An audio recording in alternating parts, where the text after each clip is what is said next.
What's up, guys? This is the first episode of Juicy Content Reactions, and today Billy and I are doing a reaction video to our top 10 takeaways from the full Send It podcast interview with Donald Trump, which has, it was posted in April 2023. It has 8.3 million views on YouTube, 265,000 views on Rumble. And the official title of the video is Donald Trump Exposed the Truth About Kim Jong-un, World War III, and Elon Musk. Okay, so my first takeaway from this interview is that Donald Trump is on a platform with young influencers, and it's not common at all for a US president to be associating and spending an hour or two with really young guys who, they are not on a major news network. These guys talk about, picking up chicks. They've interviewed porn stars. They also do a lot of cultural talks, social commentary. But once again, you never saw Obama talking with guys who are talking about porn stars. It's just, it might damage their reputation. Trump's not worried about that, obviously. He's in a court case right now with a porn star. But it's just very interesting, kind of exciting to see him being with young people this way. A lot of politicians stumble over how to connect with the youngsters, and Trump is able during this 50 minute interview just to act like one of the bros, talk with them. He acts like, he's hung out with them, and it just shows that he's pretty skilled at connecting with different demographics. Yeah, my first takeaway from this podcast was just something that I noticed with Trump, and that he basically, he keeps it real, despite any of the backlash that he's faced from when he was president, prior to when he was president, after he was president, or how everyone tried to blame everything involving COVID on him. Through all that, he still keeps the same attitude, the same demeanor. He doesn't really change up his beliefs or his ideas for anybody. And that's kind of why I respect it a lot. I think he does keep it real. And yeah, he's on a podcast with a bunch of young dudes. But I actually kind of like what Elliot was saying. I think that makes him stand out quite a bit, because you don't have any other presidents or really people of high authority doing stuff like that. And so honestly, he can win over a lot of young people with this next election. And I also think that, he was willing to just do something that 99% of everyone else wasn't willing to do. And so therefore it stands out a lot to me. So that's my first take from this podcast. Yeah, he was doing these kids more of a favor for them than they were doing for him. But at the same time, this does help Trump, because very young people are going to be watching this, people who might not be interested in politics at all. So it was another smart marketing move on his end. And yeah, it was just the same old Trump that we always see.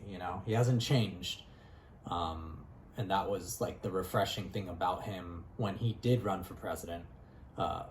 He tried to accomplish everything that he said he would try to do. Most presidents, change once they get into office. He tried or succeeded at all the promises that he put out when he was running for president.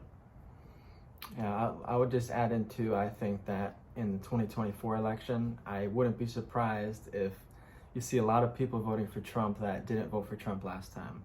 So I'll leave it with that. Okay, our third takeaway from this is the N-word, nuclear annihilation, the threat of nuclear war. Trump probably talked about this more than any other topic, about just how threatened we are right now, and all we need is one madman to just destroy the world, start something radical.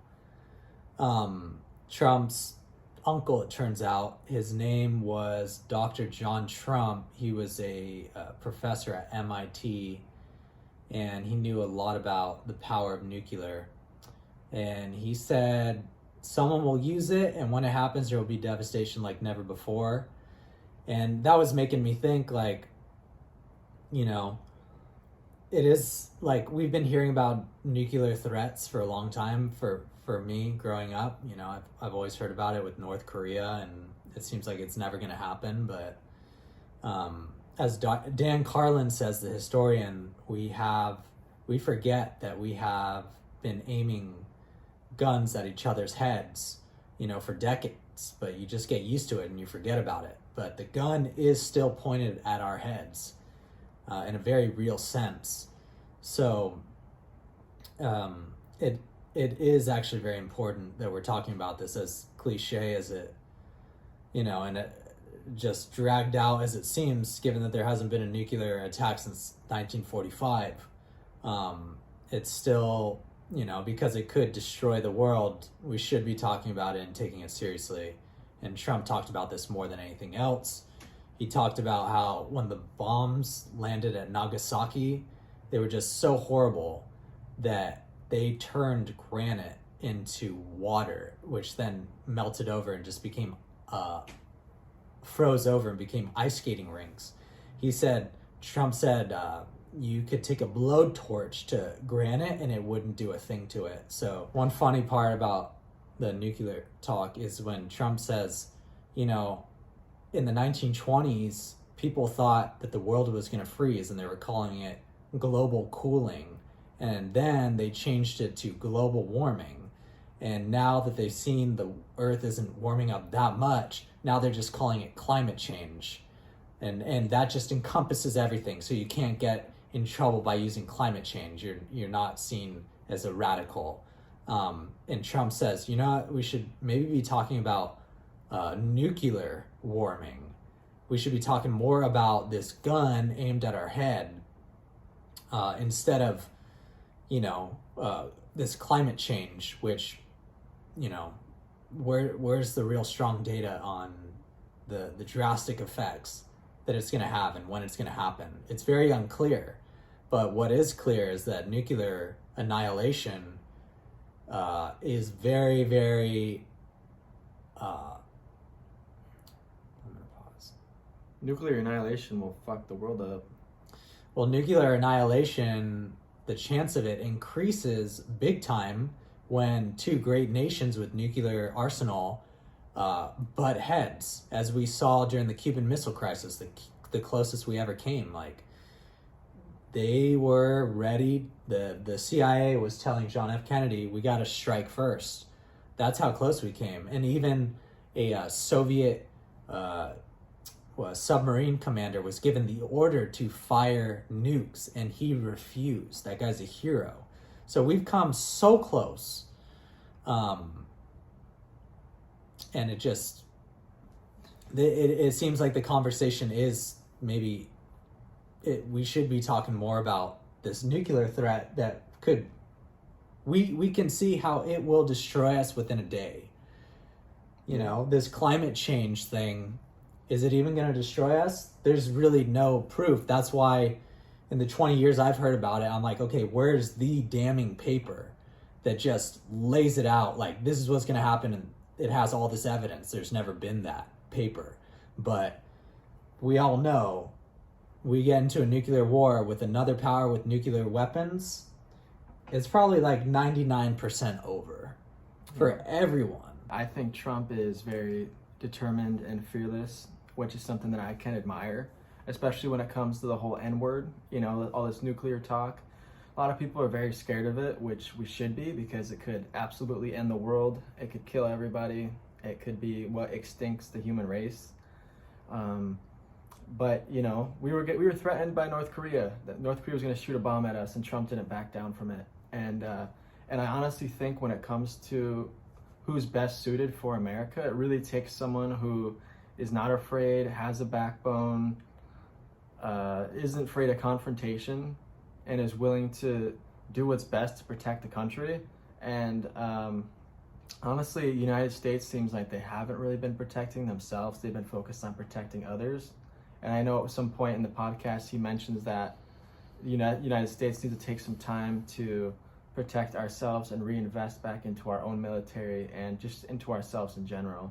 Because we need a backbone right now. And I honestly feel like Trump might be that person if he does get reelected. And I don't think it's all about, being a hardcore Republican, but I think it's more about just being more tough and gritty and it's just going to look better for the United States. We're not going to look like such a weak target to the rest of the world, which is what we look like right now. So, I mean, honestly, I just admire how fearless and determined he is. And I think it's pretty badass. To do what? I would say fearless and determined in the sense of he'll say what he wants. He's not afraid to talk about Ukraine, Russia, North Korea, China. He's not afraid to say his opinions about all those places too. He's not afraid to talk about the United States, the right, the left. He's willing to just say what he thinks. And I think that's important because a lot of people just hide their truth, Okay, our fifth takeaway from this podcast is just how much Trump exaggerates. He's talking about the what was it, MMA fight? Oh yeah. And how some guy took 250 shots to the face in the first round. He said, maybe there's never been a catchphrase like MAGA in the history of the world. Like it could be the greatest catchphrase of all time. Very just like not humble. I mean, yeah, it's a possibility, but how do you even judge that? He said there if Hillary Clinton would have been elected, there would have been nuclear war. Okay, that's that's very I don't know. Where's the facts, You've never heard of a problem with Taiwan. You've never heard of a problem with Ukraine until, I left office, and then it all, fell apart. So he's very exaggerative. He talks about the dichotomy between when he was in office and how we were doing better than ever, and then when he left office and everything's just been falling apart. And things have been falling apart, but he's just very black and white in this talk. So that was just something that stuck out. The Nelk Boys, or the Full Send podcast, I honestly thought it was pretty cool that they were able to pull this off, and they were able to not only have one talk with Trump that was recently taken down on YouTube, but they managed to get him down for a whole hour and 5 minutes. Okay, number 7, foreign affairs is a takeaway from this. Trump said in the interview that he called authoritarian leaders like Kim Jong-un of North Korea, Xi Jinping of China, smart. Reporters asked me if I thought President Putin was smart. I said, of course he's smart, to which I was greeted with, oh, that's such a terrible thing to say. I'd like to tell the truth. Yes, he's smart. The NATO nations, and indeed the world, as he looks over what's happening strategically with no repercussions or threats whatsoever, they're not so smart. And he was criticized by the media for calling them smart. It's actually smart that Trump did this. It's part of his foreign affairs. He says it like it is. These guys are smart. They're the leaders of millions to billions of civilian populations. And how do you do that? You're not a dummy. So Trump would say it as it is, even though, they're our enemy. He just because they're our enemy doesn't mean that he's going to just be totally territorial, football mode mentality. This is my team, your team sucks. He's able to see the truth. These guys are smart. Putin is smart. Xi Jinping is smart. And he could see that, and I think that worked well for him when getting along with these leaders, because he was able to get along with all these leaders. And what you do want with leaders of countries that have nuclear weapons is to get along with them. That's how you avoid nuclear war. So another thing Trump did, Trump killed foreign affairs. That was the best thing he did while in office. The number one thing in foreign affairs is that he didn't get us involved in any new wars. Yeah, he had some drone strikes here and there, but he didn't have a total catastrophe like getting into Iraq illegally and making us look like buffoons on the world stage and like villains and splitting us apart internally. He didn't start a war in Libya like Obama, and that place is a failed state where slavery has returned in 2023. So he started no new wars, and you might think, well, he shouldn't start any new wars, but look at all our previous presidents. Look at how many wars they're starting. It's just a trend, and he broke that trend. China's been stealing our trade secrets, $200 to $600 billion a year since the early 2000s. China is stealing from the U.S. Trump put tariffs on them. He said, okay, enough's enough. He started a trade war. And a lot of the press said, oh, it's not good. Actually, it's hurting the U.S. Well, okay, I don't know specifically about the numbers, but he freaking did something. He said, we're taxing you guys for stealing our stuff. And you know what? The new incoming President Biden, he's upheld those tariffs, even though his party was criticizing Trump for doing it. All right, takeaway number 8. I called it full send exposing, and basically it was just, this whole podcast just exposed how vulnerable the United States of America is. And Trump talked about it a lot, with all these other countries having nukes, and basically countries like Russia, China, or whoever the countries are, them having access to nuclear weapons is what makes the United States so vulnerable. And it's basically putting us in a spot that we're not used to being in. We're used to being probably in control, feeling as if we could take over, anything. And honestly, right now, I don't think, I think it's a sketchy time in the world, in the sense that I don't know how strong we are, and I don't know if we're the top dog right now either, So it's one of those things where everyone's kind of like walking on thin ice, it feels like.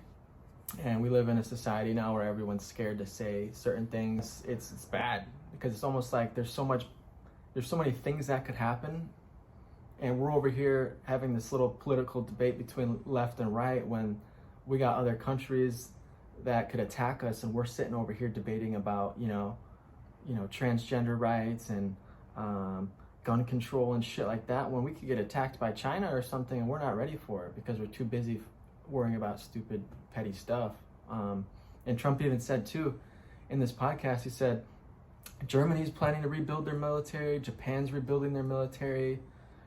We gave, I think, a ton of our ammunition and weapons to Ukraine to help defend themselves against Russia. And it's like one of those things where it's like, I don't know, it just seems like a little bit of foreshadowing of something to come in the future. And I really hope it's not a world war, but I do think in the future things are gonna amp up a bit, possibly.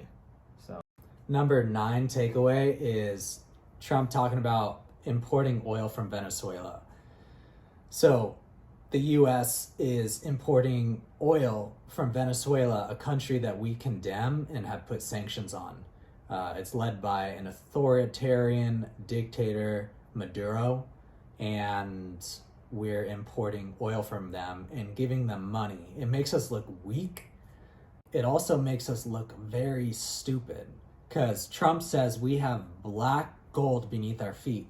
We could be the biggest exporter of oil in the world. The United States is naturally blessed with many resources, ranging from food to oil. What we are doing in the name of protecting the environment is importing oil from a different country. So somehow we're protecting the environment by not using our oil, but some other country's oil.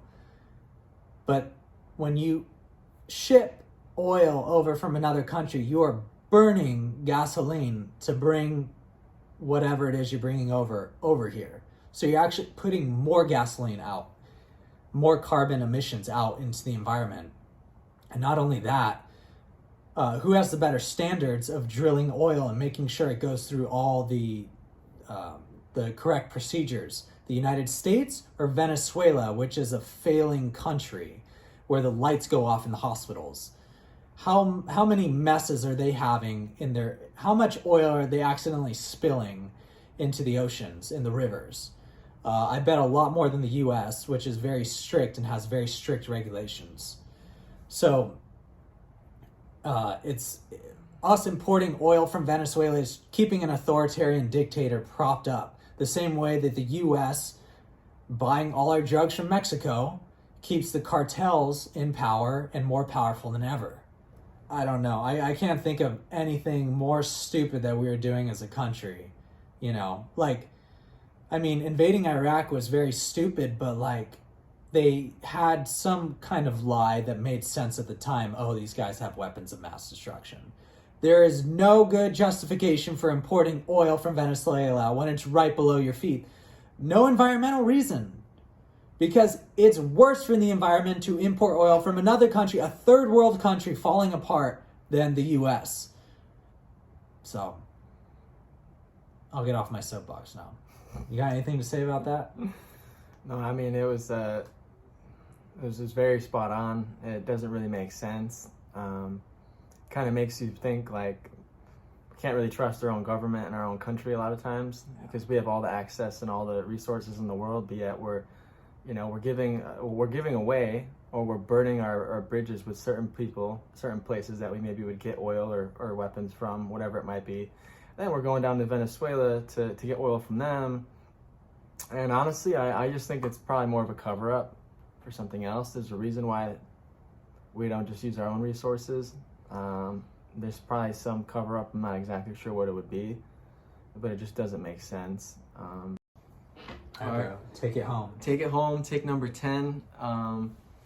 Take it home hard. I think that honestly, you can't hide from the truth, and the truth is gonna be exposed in the future here. I think a lot of that with what's happened with the oil situation, with foreign affairs, who's president next. Like I think a lot of the truth is gonna be exposed, and honestly, I think if Trump were to come back into office, he's gonna expose he's gonna expose the world. He's gonna expose our own government. And honestly, he's gonna open up the eyes to everybody. And as much as it could potentially cause riots or other things, I think it's the best because it's gonna show people what's really going on. And Trump's good at predicting things. Like the first interview that they did with Full Send podcast, he predicted that they would take it down, and they did just that. That YouTube took it down, and then they got back together. They made a second video, and it's still up right now. It's only been up for, I think, 3 weeks. Already has a lot of views, and he even predicted, he's like, yeah, most likely this will get taken down again, and then we'll have to redo it all over again, or we'll think of something else to do, because he knows that, YouTube is probably ran by a bunch of leftists, and they have their own agenda. They see someone exposing a little bit of the truth, and they take it down because it offends too many people, or it might just offend the person that is running the YouTube page. I don't know, and it's just like, the way to solve problems is with more communication, not less. Yeah. So YouTube taking down these interviews, it doesn't help people. Well, it's canceling the public forum. Like, you solve problems through communication, and if you don't have communication, you have war. That, and I think it makes it look more suspect, and it makes it look worse when you hide something. Because a lot of people already saw that video, then all of a sudden they're like, oh, why did it get taken down? Yeah, they're hiding things from us. Yeah, like, exactly. We can't take it. Like, we're going to be corrupted. Like, and it's so opinionated and biased to the point where it's like, we need to learn. Like, you learn your best lessons from stupid people saying stupid things. And like, oh, I'm going to avoid that. You have to be willing to be able to listen to things from both sides and form your own opinion or your own judgment. Yes. And even if you don't agree with one side, you still have to be willing to listen to that, to grow and just understand someone else's perspective, whether you think it's incorrect or correct. That's it. Trump's interview with the Send It podcast, aka the Nelk Boys. We told you our top 10 takeaways from that interview. And thank you for tuning in to our first video. And it's just the beginning. So buckle up, and we'll have a fun time, and we'll see you next video. Thank you, guys. Peace.